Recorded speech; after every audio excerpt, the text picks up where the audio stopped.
As they spent New Year's morning sipping on John Lemon, Team Fiona, and Lateral 562, most of the street-side crowd were oblivious to tax cut concerns. They were hooked on a feeling. It's like a fruit smoothie, but that's 4% alcohol. Garrett Hickey was feeling relieved. Streetside does 1,200 barrels a year. Its per-barrel tax would have doubled if not for President Trump signing an extension of the federal alcohol tax cut.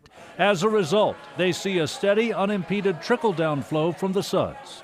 Continue to hire new people, continue to buy new equipment, continue to work with charitable places. New craft beer breweries are opening at a rate of 2 a month in Ohio. Like dozens of others around here, Streetside hosts several charitable events a month. They've been an integral part of the neighborhood in helping bring more of the neighborhood together and helping bring more people down to this end of Eastern Avenue. Listerman's another microbrewery that watched this go down to the wire. Its owner went to D.C. a few months ago to lobby senators to try to make the tax cut permanent.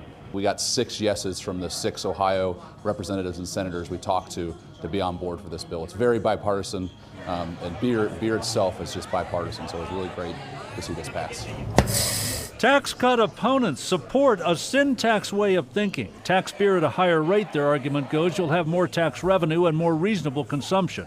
But here we're told that would have had a negative economic effect and that prices would have shot up significantly had the extension not been granted.